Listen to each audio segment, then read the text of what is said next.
ये पुराणों व धर्म ग्रंथों में उल्लिखित जानकारियों का तत्व ज्ञान है। आज शुक्रवार फाल्गुन शुक्ल पक्ष एकादशी तिथि है। आज आर्द्रा नक्षत्र संवत 2082 है।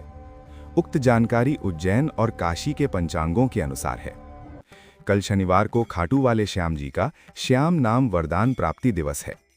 स्कंद पुराण माहेश्वर कुमारिका खंड में घटोत्कच पुत्र बर्बरीक की विस्तृत कथा का वर्णन है। स्कंद पुराण के अनुसार बर्बरीक पूर्व जन्म में यक्षराज सूर्यवर्चा थे। बीच में बोलने के कारण ब्रह्मा जी ने उसे शाप दिया कि जब पृथ्वी पर महायुद्ध आरंभ होगा उस समय भगवान श्री कृष्ण के हाथ से तेरे शरीर का नाश होगा।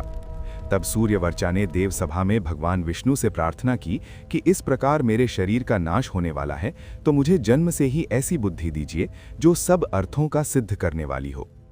ये सुन भगवान विष्णु ने देवसभा में यक्षराज सूर्यवर्चा से कहा कि ऐसा ही होगा। देवियां तुम्हारे मस्तक की पूजा करेंगी, तुम पूज्य हो जाओगे। यक्षराज सूर्यवर्चा ने अगला जन्म घटोत्कच के पुत्र बर्बरीक के रूप में लिया। शाप के कारण भगवान श्री कृष्ण ने महाभारत युद्ध आरंभ होने के पूर्व बर्बरीक का सुदर्शन चक्र से सिर काटा था। उसी समय भगवान श्री कृष्ण के स्मरण करने से वहां 14 देवियां उपस्थित हो गईं। भगवान श्री कृष्ण ने देवियों से कहा कि यह भक्त का मस्तक है, इसे अमृत से सींचो और राहु के सिर की भांति अजर अमर बना दो। देवियों ने वैसा ही किया। पुनः जीवित होने पर बर्बरीक का मस्तक ने भगवान श्री कृष्ण को प्रणाम किया और कहा कि मैं महाभारत युद्ध देखना चाहता हूं, इसके लिए मुझे अनुमति मिले। तब भगवान श्री कृष्ण ने कहा कि वत्स, जब तक ये पृथ्वी, नक्षत्र, चंद्रमा तथा सूर्य रहेंगे तब तक तुम सब लोगों के द्वारा पूजनीय होोगे।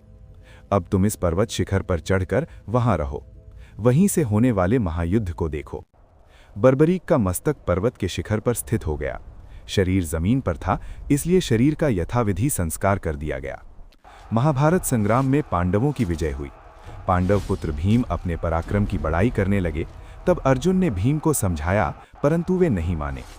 अर्जुन ने कहा कि पर्वत शिखर पर स्थित पौत्र बर्बरीक के मस्तक से पूछ लें, उसने तो सारा युद्ध देखा ही है। ये सुन भीम श्री कृष्ण सहित सभी भाइयों के साथ पर्वत शिखर पर पहुंचे और बर्बरीक से पूछा कि बेटा बताओ, इस युद्ध में किसने किसको मारा।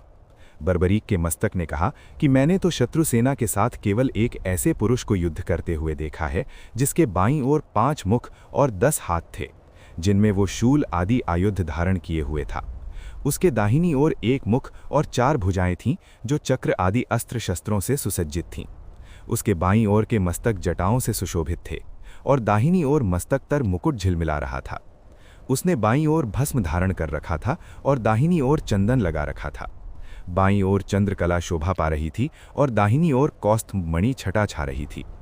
उस पुरुष के अतिरिक्त कौरव वाहिनी का विनाश करने वाले किसी अन्य पुरुष को मैंने नहीं देखा। बर्बरीक के ऐसा कहते ही आकाश मंडल उद्भासित हो उठा। उससे पुष्प वृष्टि होने लगी। देवताओं की दुंदुभियां बज उठीं।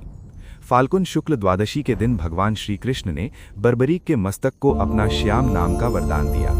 उस दिन पुनर्वसु नक्षत्र था। ऐसे ही तत्व ज्ञान के लिए चैनल को लाइक, सब्सक्राइब करें।